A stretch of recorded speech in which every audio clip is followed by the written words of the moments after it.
নমস্কার বন্ধুরা, আজকে সুমিত্রার ঘর সংসারে রেসিপি হচ্ছে চিকেন দিয়ে আলু দিয়ে পাতলা ঝোল। গরম পড়েছে খুব, ওই জন্য একদম পাতলা ঝোল করব।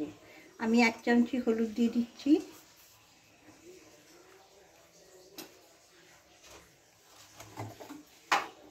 সর্ষের তেলও দিয়ে দিচ্ছি অল্প, আর এতে কিচ্ছু দেবো না। মেখে নিলাম ভালো করে।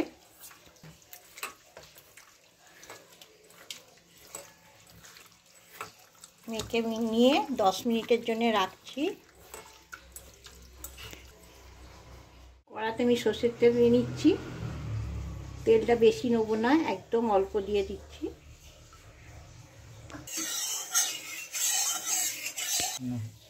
আমি আলুগুলো একটু ভেজে নেবো হালকা করে।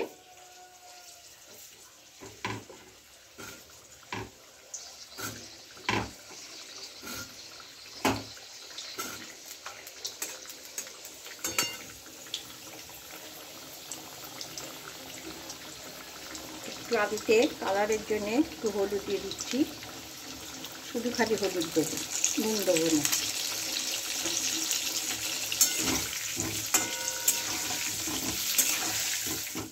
আমার আলু ভাজাটা হয়ে গেছে, এবার আলুগুলো আমি তুলে নিচ্ছি।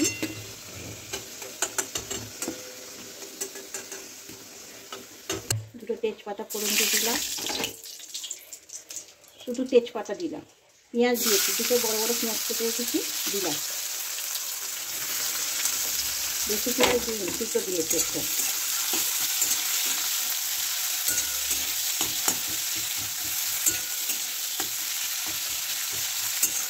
একটা লাল হয়ে গেছে।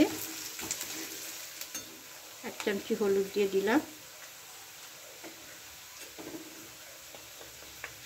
কালারের জন্যে 1 চামচি লঙ্কা গুঁড়ো দিয়ে দিলাম। এই লঙ্কা গুঁড়ো দিলাম মানে কালারের। আদা বাটা দিলাম 2 চামচি।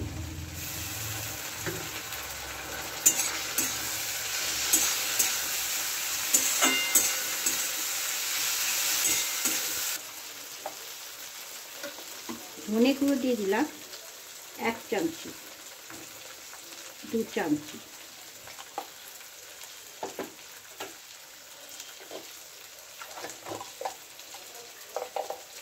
জিরে গুঁড়ো দিয়ে দিলাম 1 চামচি। কিন্তু গুঁড়ো লঙ্কা ইউজ করলাম না।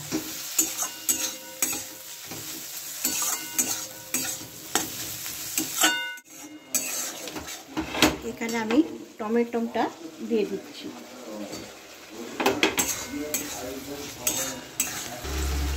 এবার আমি টমেটোর গন্ধটা মরে গেছে, আদা রসুন বাটাতেও গন্ধ মরে গেছে। আমি এবার চিকেনটা দিয়ে দেবো।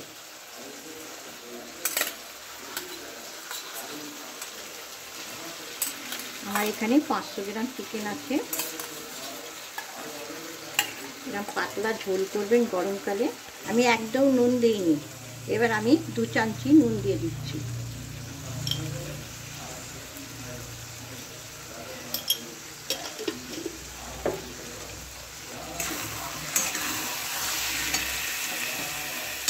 এত কম আছে মাংসটাকে ভালো করে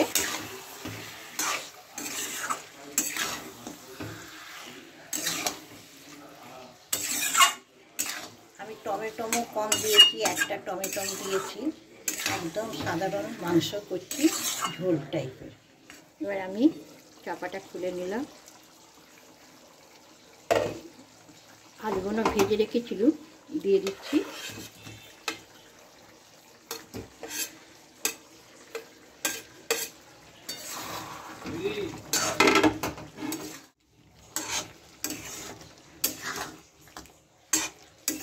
আলুগুলো দিয়ে এবার ভালো করে নেড়ে নিলাম।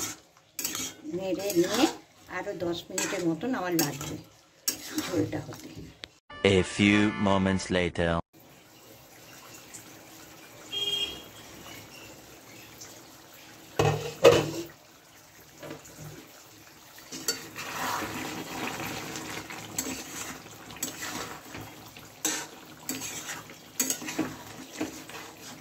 দুটো কাঁচা লঙ্কা দিয়ে দিলাম,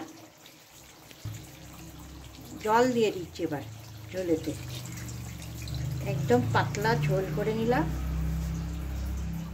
গরমকালে খুব ভালো।